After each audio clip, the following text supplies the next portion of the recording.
Welcome, guys. We want to talk about ratios and proportions.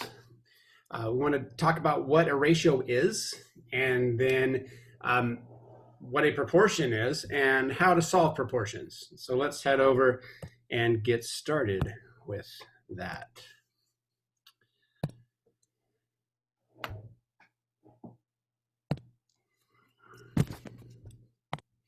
Okay, so talking about ratios and proportions, a good place to start is probably to decide what a ratio is. And really, it's just a comparison of two quantities. That's all it is. And typically written in the form of a fraction, A over B. And that shouldn't be all that surprising, since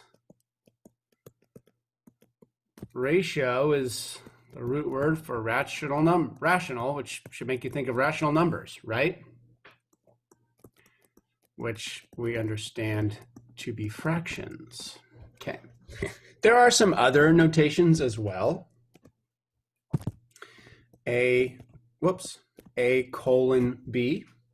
That's referred to as A to B. Or sometimes you might actually see the word to A to B.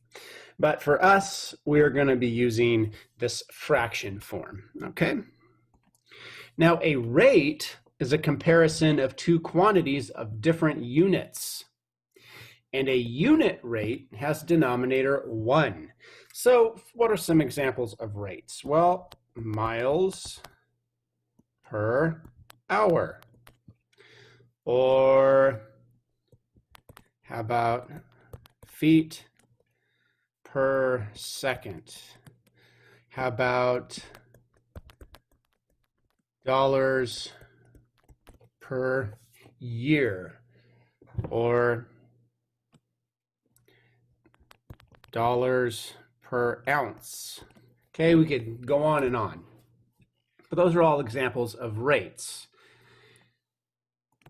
And a unit rate is often how we speak of things like mileage, right? Like when you talk about your car or something, if someone were to say, you don't hear car advertisers say, "Hey, buy this car. You'll get 400 miles on 23 gallons." We don't really think like that, right? But we might say something like 19 miles per gallon, and that's understood to be per 1 gallon, right? We can picture that, a gallon, right? Think of a jug of milk, except put gasoline in there. There's your unit rate, right? Number of miles per a single gallon. And so we can do some examples here. Let's say that we have 400, I don't know, how about you get 421 miles per, I don't know, how about we have 24 gallons?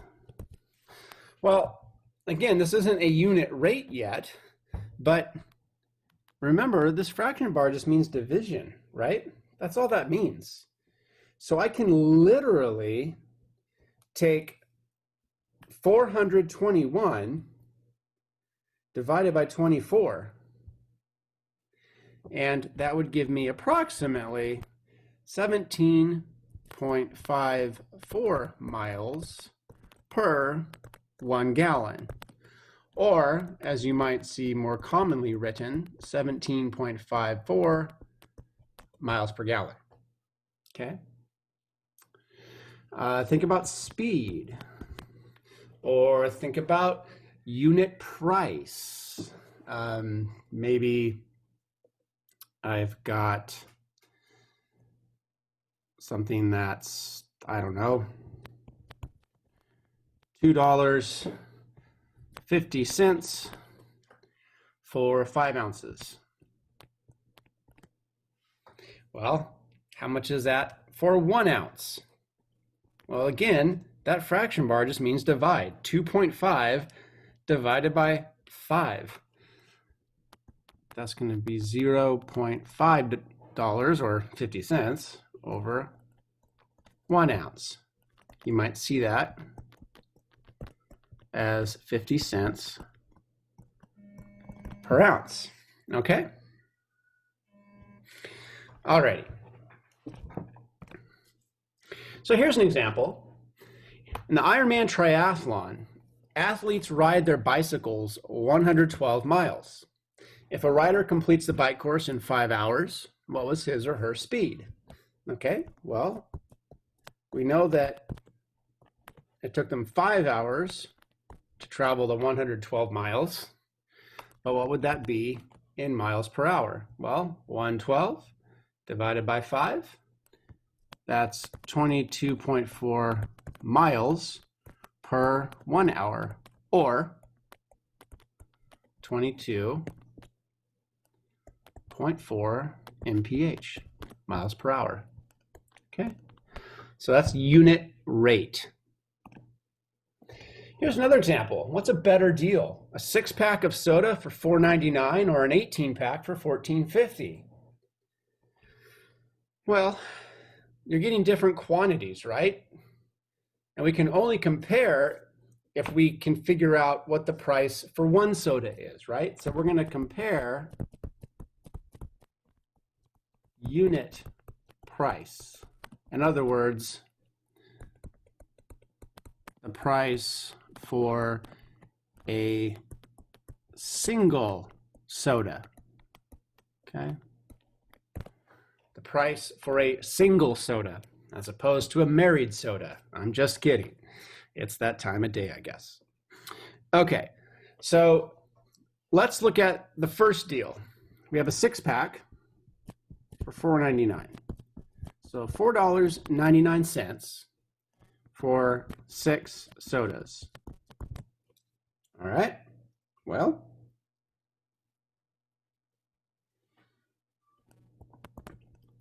that's, and I'm going to round here. I mean, this really goes on, 0.831 and then 6666666 per one soda. Or I'm just going to say that's about 83 cents per soda.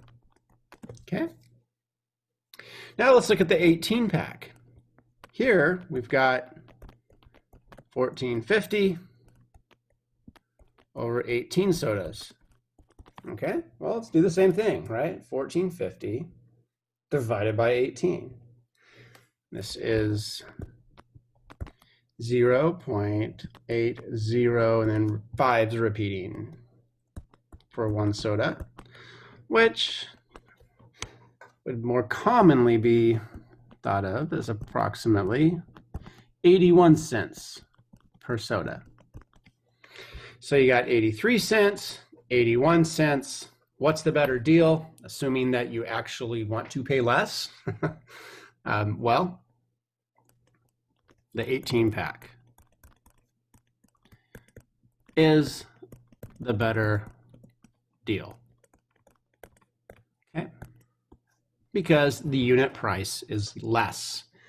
You know, I might be betraying my age here, but I remember back when I was a child, I would be at the grocery store with my mother, and she might be pointing out different items on the shelf and asking me this question: what's the better deal, and how do you figure that out?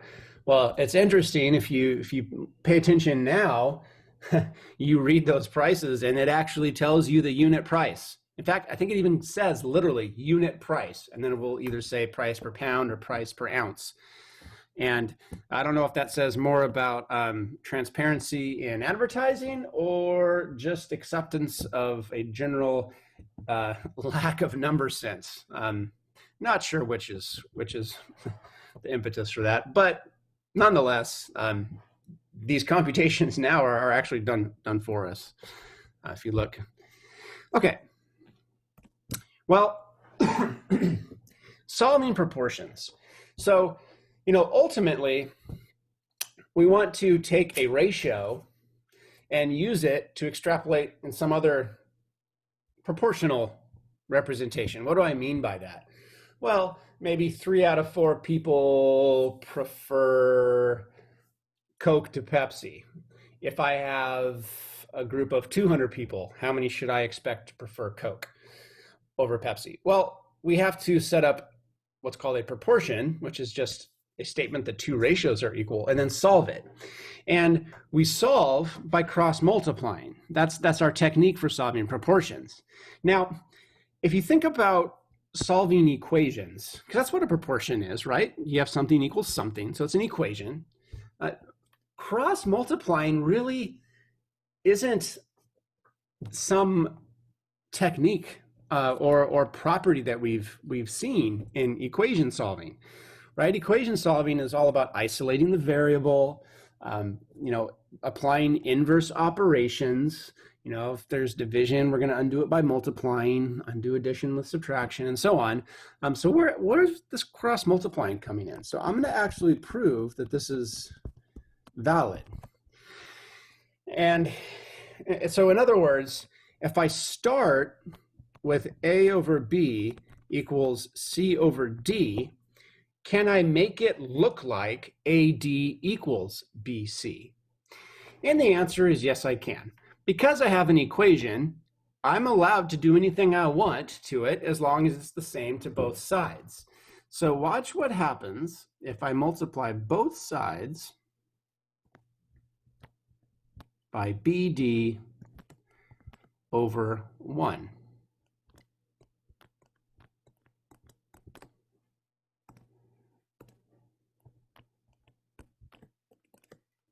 Multiplying both sides by BD over 1. I'm doing it to both sides, so it's perfectly legal. Well, on the left side, the B's cancel.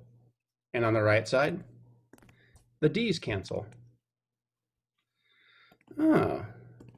So we have A times D on the left, and on the right, B times C. So sure enough, cross multiplying is perfectly legal. So what does that mean for us in practice? It means in practice, you got a proportion, cross multiply to solve it, okay? So for example, let's say that we have 4 over 5 equals x over 115. Well, we're ready to cross multiply, right? 5 times x equals 4 times 115. What's 4 times 115? Well, that should be 460. Divide both sides by 5. And what do we get? 92. Okay.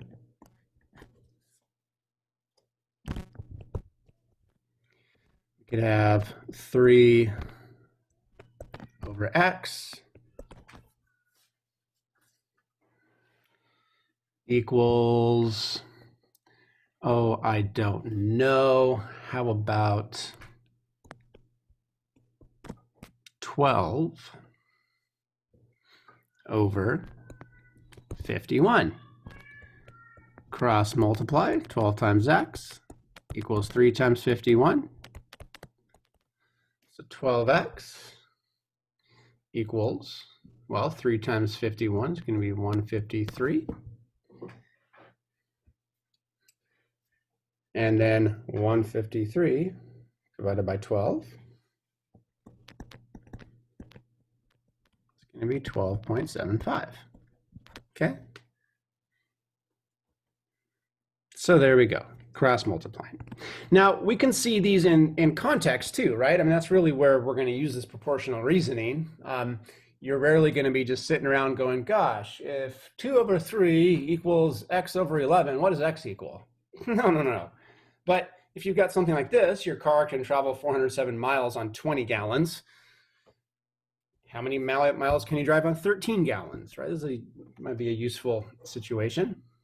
And so what you want to do here is start with your units. You're setting up a proportion. Your units are miles and gallons. So I'm going to decide to put miles in the numerator and gallons in the denominator. Now, that means that both of my ratios have to have miles in the numerator and gallons in the denominator, so that when I write my proportion, I've got miles over gallons equals miles over gallons. So let's set these up. 407 miles over, well, how many gallons corresponds to 407? 20. Okay. Equals, and then I've got how many miles? All right, well, I don't know the number of miles, so that's X. And then 13 gallons. I cross multiply, 20X equals, and then 13 times 407, I get 5,291. And then I'm going to divide both sides by 20. And I get X equals 264.55 miles. Now, you may be looking at this and asking, why did you put miles on top? And the answer to that is, I don't know. Why not? So what? What if I hadn't? Well, what if I hadn't? What if instead I decided to put gallons on top? Gallons over miles. Well, as long as I'm consistent. All right, gallons over miles, gallons over miles. Okay, so now instead of 407 over 20, I'll have 20 gallons over 407 miles. And on the other side, I'll have 13 gallons over X miles. But watch what happens. I still cross multiply. And as soon as I cross multiply, look what I have here. Over here, I got 20x equals 5,291. And on the right, I get 20x equals 5,291. At the cross multiplication step, you get the same equation. As long as you are consistent, there really is no rule about which units go where. You just have to be consistent across the equal sign, okay? Whatever units are on top on the left need to be on top on the right. Same for the bottom, all right? And so if I were to keep solving this, well, I would just get that, okay? All right.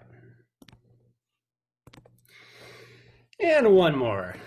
Currently, $13 is worth 11.05 euros. How many US dollars is 22.47 euros worth? All right. Well, dollars over euros. Honestly, guys, a lot of times I write in the numerator whatever I see first. So if I see dollars first, okay, dollars are going in the numerator. That's not necessarily a rule, but I think it's just maybe the way my brain works.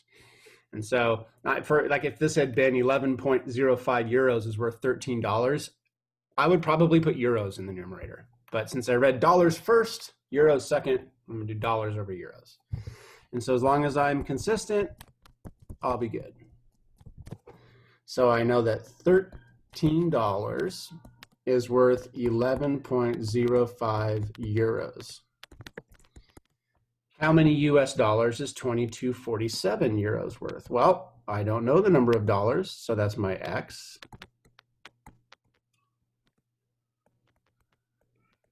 And so 22.47 is my denominator. Okay, cross multiply. 11.05x equals, and then 13 times 22.47.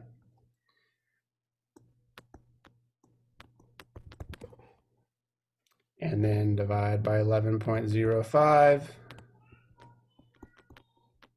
and we get x equals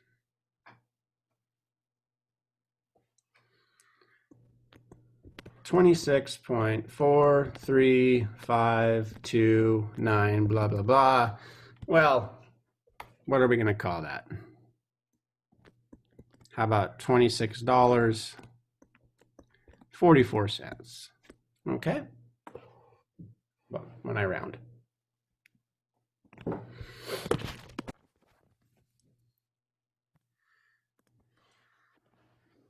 Okay, so that is ratios and proportions. How do you solve a proportion? Well, what is a proportion? First of all, it's a statement that two ratios are equal. How do you solve a proportion? You cross multiply. What do you need to be careful of? That you are consistent with where your units are, okay? You need to have your numerators representing the same units and your denominators representing the same units, okay? As long as you're doing that, it doesn't matter which is where, okay? As long as you have that agreement. And that's it. All right. There's clearly the mechanics of just here's a proportion, solve it. And then there's the more important piece in this case, which would be the context. Can you take some contextualized example, some application where you would use proportional reasoning and use these methods to find an answer? And so we will leave it there for now and get some practice in. So make sure that you guys are practicing because it will be useful and helpful. And we will do this again soon.